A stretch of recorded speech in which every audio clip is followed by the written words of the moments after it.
हो so welcome to bread butter toast after a long time. लगभग 1 महीना हो गया लास्ट वीडियो। उसके बाद मैं मुंबई आ गया कोलकाता से और एक शूट पे था। मैं असिस्ट कर रहा था एक प्रोजेक्ट पे और बिजी हो गया, सो कोई वीडियो डाल नहीं पाया। और मैं हर रोज़ चेक करता था कि क्या इंक्वायरी है, आप लोग जो हैं वहाँ बैठ के मुझे देखते हैं, आप लोग क्या जानना चाहते हैं, सुनना चाहते हैं। तो फाइनली मुझे मौका मिला वीडियो बनाने का एंड आई थॉट कमेंट पढ़ के जो मुझे लगा कि एनएसडी एडमिशन के लिए प्रिपरेशन कैसे लिया जाए उस पर वीडियो बनाते हैं। सो आज का वीडियो है एनएसडी एडमिशन के लिए प्रिपरेशन क्या होना चाहिए उसके ऊपर। लेकिन आप अगर नए हैं मेरे चैनल पे तो इस चैनल को सब्सक्राइब ज़रूर करें और नीचे कमेंट ज़रूर करें कि ये वीडियो देख के आपको क्या लगा, और लाइक तो बनता ही है ना। सो इसके पहले मैंने एक वीडियो बनाया है जहाँ पे एनएसडी एडमिशन के लिए एक बेसिक क्राइटेरिया है, जहाँ पे आपको 6 प्रोडक्शन करना होता है, आपका ग्रेजुएशन मस्ट है और हिंदी इंग्लिश लैंग्वेज। तो ये और जो प्रोसेस है वो प्रोसेस पूरा आपको nsd.gov.in पे जो वेबसाइट है नेशनल स्कूल ऑफ ड्रामा का, वहाँ पे एकदम ताज़ा ताज़ा गर्मा गर्म जो होता है ना, समोसा जलेबी, ताज़ा ताज़ा न्यूज़ आपको मिलेगा, क्योंकि हर साल कुछ ना कुछ बदलता रहता है। तो मैंने जैसे तैयारी किया है, वो तैयारी कैसे किया है मैंने, अब नेशनल स्कूल ऑफ ड्रामा, तो वहाँ पे आप मैथ्स पढ़ के तो थोड़ी जाएंगे कि आप लॉयर जो पढ़ते हैं वो पढ़ के तो नहीं जाएंगे। तो ड्रामा है, नाटक के बारे में पढ़ना है। अब नाटक क्या है, जो इंडियन है, जो वेस्टर्न है, वेस्टर्न मतलब आ गया शेक्सपियर, फिर यूरिपिडिस, फिर सोफोक्लिस। तो जो भी वेस्टर्न नाटक हैं, तो जितने भी राइटर्स हैं उनके सारे नाटक आप पढ़ें, चेखव से लेके गोरकी, जो भी है। फिर थ्योरीज भी आप पढ़ सकते हैं, वहाँ पे किताब मिलते हैं आपको, स्टैनिस्लव्स्की, माइजनर की किताब भी मिलते हैं। तो किताब पढ़ेंगे तो नॉलेज गेन होगा। उसके साथ साथ आप इंडियन जो जहाँ पे आप जिस रीजन से हैं, अगर मैं बंगाल से हूँ तो टैगोर, वहाँ पे बिजन भट्टाचार्य, मोहित चैटर्जी, उत्पल दत्त, तो शंभू मित्र जी ने भी कुछ कुछ नाटक लिखा है।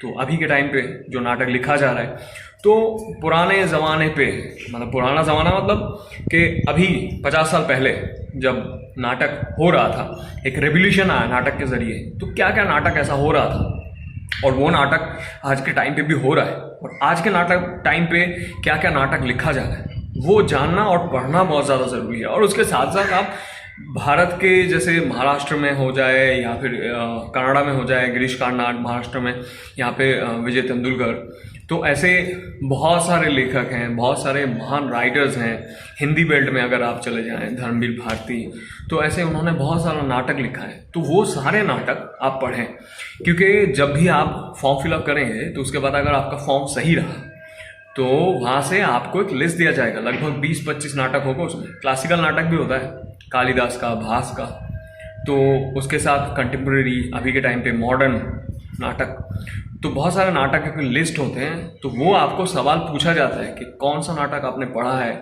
क्या पढ़ा है, आपको क्या लगा पढ़ के, आपके ओपिनियन क्या है। तो इसीलिए ज़्यादा से ज़्यादा पढ़ाई करें, क्योंकि आप जितना पढ़ेंगे आपके लिए अच्छा है। आपका एनएसडी एडमिशन हो ना हो, नॉलेज गेन करेंगे, बहुत ज़्यादा ज़रूरी है। उसके साथ आप नॉवेल्स भी पढ़ें। आप जिस भी कोई भी रीजन से हैं, आप वो आप कश्मीर से हैं कि चेन्नई से हैं कि आसाम से हैं कि राजस्थान से हैं, तो वहाँ के जो नॉवेल्स हैं, लिटरेचर हैं, उसको बहुत अच्छे से पढ़ें। क्योंकि जैसे ही आप पढ़ेंगे तो आप और भी दुनिया के कई सारे चीज़ों के बारे में धीरे धीरे जान पाएंगे। हम कहते हैं कि ड्रामा ये कहाँ से आया, किस टाइम पे शुरू हुआ, कैसे आया, फिर उसके बाद धीरे धीरे इसका कैसे रेवोल्यूशन हुआ, यूरोप में हो, ग्रीस में हो या रोम में हो, फिर इंडिया में हम जो नाट्य शास्त्र के बारे में पढ़ते हैं, तो उसके बाद धीरे धीरे नाटक हमारे जो हर जगह नाटक का विस्तार हुआ। या फिर फोक फॉर्म्स, जो इंडिया के फोक फॉर्म्स हैं, इतना रिच कल्चर है इंडिया का, जो हम हर स्टेट में बहुत सारे फोक फॉर्म्स हैं, फोक थिएटर्स हैं। अगर आप आसाम में देखेंगे, बंगाल में देखेंगे, बिहार में देखेंगे, महाराष्ट्र में कितने सारे फोक फॉर्म्स हैं। तो उन फोक फॉर्म्स के बारे में पढ़ाई करें। इंटरनेट में आजकल सब कुछ अवेलेबल होता है, लेकिन वो नॉलेज बहुत कम होता है, वहाँ पे 2-4 शब्द ही लिखा होता है, लेकिन आपको एक बेसिक आइडिया मिल जाएगा। और सर्च करें, और उसके बाद इसीलिए ये जो 6 प्रोडक्शन है ना, अगर आप रिसर्च करना स्टार्ट करेंगे तो आपको इंटरनेट से, जैसे मुझे पता नहीं था कि स्टैनिस्लव्स्की कौन है, मैं सुनता था, मतलब कोई एक सीनियर पर्सन था मेरे ग्रुप में, उनको लोग स्टैनिस्लव्स्की कह के चिढ़ाते थे। तो मुझे लगा ये स्टैनिस्लव्स्की कौन है, फिर मैंने स्टैनिस्लव्स्की के बारे में सर्च किया, फिर मुझे पता चला, फिर मैंने किताब खरीदा, पढ़ा, लोगों से पूछा, तो इसलिए अगर आप मान लो कि आप 6 प्रोडक्शन नहीं करते तो इन चीज़ों के बारे में आपको पता ही नहीं होगा।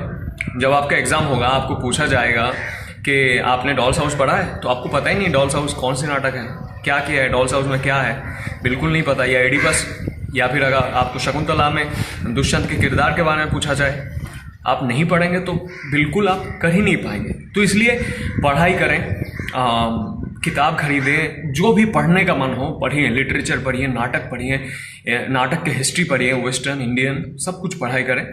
उसके साथ साथ जब आप एग्ज़ाम देंगे, अगर आपका सिलेक्शन हो जाए प्रीलिम के लिए, पहले तो आपको फॉर्म भेजना होता है, उसमें आपका जो बर्थ सर्टिफिकेट है, फिर ग्रेजुएशन का सर्टिफिकेट है, फिर ST SC OBC है आप उसका सर्टिफिकेट है, तो बहुत सारे ऐसे डॉक्यूमेंट्स आपको अटैच करना होता है और भेजना होता है। फिर ओके हो जाए तो आप प्रीलिम एग्ज़ाम देते हैं। तो प्रीलिम एग्ज़ाम में एक रिटन एग्ज़ाम होता है, रिटन में यही सब कुछ आपको वहाँ पे लिखना होता है। कोई एक फोक फॉर्म के बारे में लिखना होता है, या फिर कोई एक नाटक आपने पढ़ा, उस नाटक का अगर आपको चेंज करना चाहे, या फिर कोई एक नाटक आपने पढ़ा उसके 2 किरदार आपने ले लिया, तो उस 2 किरदार से आपको अपने हिसाब से एक टेक्स्ट लिखना है।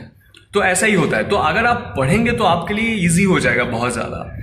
उसके बाद वहाँ पे जो प्रीलिम में एग्ज़ाम होता है, तब वहाँ पे जजेस जो होते हैं हमारे टीचर्स होते हैं, आपके रीजन से भी होते हैं, NSD के डायरेक्टर होते हैं, डीन होते हैं, कुछ टीचर्स भी होते हैं।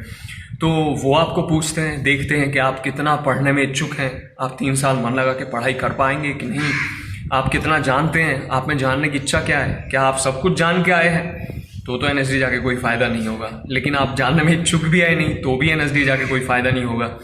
तो आपका जो एटीट्यूड है सीखने वाला, वो जो हंग्री, भूखापन आपके अंदर, वो बहुत ज़्यादा ज़रूरी होता है। तो वो आपके अंदर कैसे आएगा वो मैं बता नहीं सकता, वो आपके अपने आप खुद पे डिपेंड होता है कि क्या होगा। तो वहाँ पे जैसे ही आप जाते हैं तो प्रीलिम से पहले आपको एक मेल आता है, जैसे मुझे मेल आया था। अभी सिस्टम बदल गया कि नहीं I don't know, but I think नहीं बदला। तो उसमें कुछ स्पीच होता है, लड़कों के लिए, लड़कियों के लिए अलग अलग स्पीच होता है, और ऑप्शंस भी होते हैं काफ़ी। लोग बिल्कुल स्पीच याद नहीं करते, तो आप अगर हिंदी पढ़ना नहीं सीखेंगे तो वो स्पीच आप पढ़ नहीं पाएंगे, और वहाँ जाके आप बिल्कुल फैल जाएंगे। तो वो आप कहेंगे कि नहीं वो स्पीच तो मतलब मैंने पढ़ा है, मतलब याद नहीं, ये तो कैसे होगा। तो वो स्पीच को बहुत अच्छे से याद करें। वहाँ पे नाटकों के साथ साथ एक स्पीच, एक कविता है, फिर अपने आप भी कुछ आप तैयार करना होता है आपको, अपने लैंग्वेज में आप तैयार करें जहाँ पे आप कंफर्टेबल हैं। आप जो भी लैंग्वेज बोलते हैं, वो चाहे मैथिली हो, भोजपुरी हो, उड़ीसा से हैं आप, कोई भी लैंग्वेज हो, अपने लैंग्वेज में अपना एक परफॉर्मेंस तैयार करें, वो भी उनको दिखाना होता है। और मैं आपको ये सजेस्ट करूँगा कि थोड़ा सा वर्सेटाइल कुछ परफॉर्मेंस करें, ऐसे ना कि ट्रेजेडी कर रहे हैं तो ट्रेजेडी कर रहे हैं। आपने एडिपस का एक स्पीच किया, फिर आप रोने धोने का और भी एक अपना स्पीच कर रहे हैं, तो थोड़ा सा कॉमेडी भी कर सकते हैं आप। तो उसमें थोड़ा वेरिएशन रखें ताकि आप में जो चेंजेस है वो उनको दिखें, इंटरेस्टिंग बने आपका परफॉर्मेंस। पहला 2-3 मिनट बहुत ज़्यादा इंपॉर्टेंट होता है हमेशा, हर परफॉर्मेंस के लिए, वो ऑडिशन हो, वो आपका एग्ज़ाम में परफॉर्मेंस हो, वो बहुत ज़रूरी होता है। फिर बाकी तो ताल का सेंस, जैसे आप गाना बहुत अच्छा गा नहीं पाते, मतलब श्रेया घोषाल या लता मंगेशकर, किशोर कुमार जैसे आप गा नहीं पाते, लेकिन गाने का सेंस तो होगा आप में। जो ताल है, ताल पकड़ पाते कि नहीं, थोड़ा बॉडी मूवमेंट, हिलना डुलना, डांस तो हम सभी करते हैं, मतलब पूजा वूजा में बहुत ज़्यादा डांस करते हैं, तो उसका सेंस भी होना चाहिए। तो वहाँ पे तबला बजाते हैं, म्यूज़िक बजाते हैं, उसके साथ थोड़ा डांस करके दिखाइए। तो इतना टफ नहीं है, आप अगर 6 प्रोडक्शन करते हैं तो समझ जाएंगे आप। इसके बाद अगर आपका सिलेक्शन हो गया, आपने अच्छे से एग्ज़ाम दिया, उसके बाद NSD के फिर एक मेल आता है। तो NSD में एक 4 दिन का वर्कशॉप होता है, तो वहाँ बहुत सारे टीचर होते हैं, और लगभग मेरे टाइम पे 22 टीचर थे। तो 4-4 टीचर हर दिन, 4 दिन मेरे साथ वर्कशॉप हुआ था।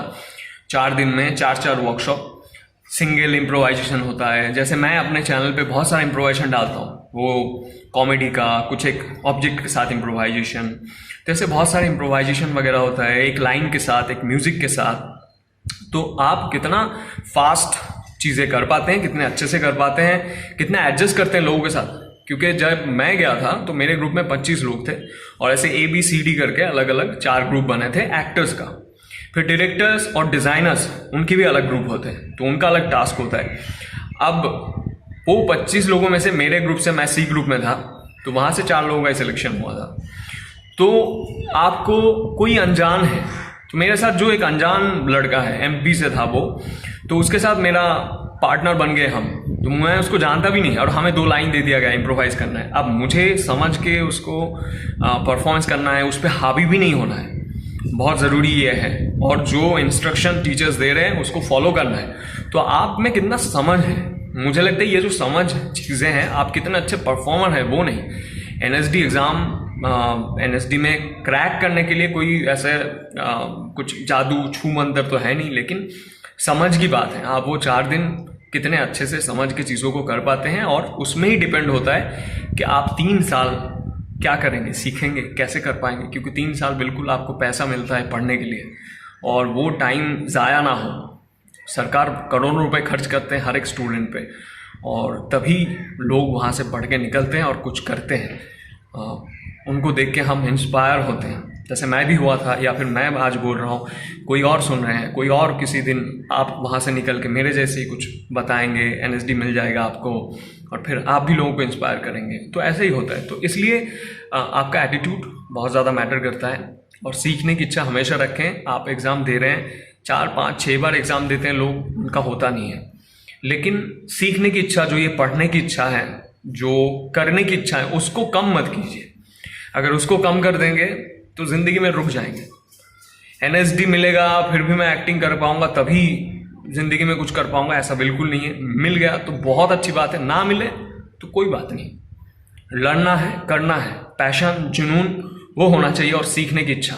अगर इच्छा है तो आप कहीं से भी सीख सकते हैं, लेकिन हाँ, वक्त लगता है लोगों को जानना, समझना, करना, पहुंचना, जो आपको एनएसडी के अंदर सब चीज़ मिलता है। और एनएसडी में जाके मुझे पता चला कि दुनिया में कितनी सारी चीज़ें सीखने के लिए। एक लाइब्रेरी है एनएसडी के अंदर, जहाँ पे लगभग नाटक के ऊपर, नाटक, फिल्म, ये सब चीज़ों को मिला के 40,000 के करीब किताब है।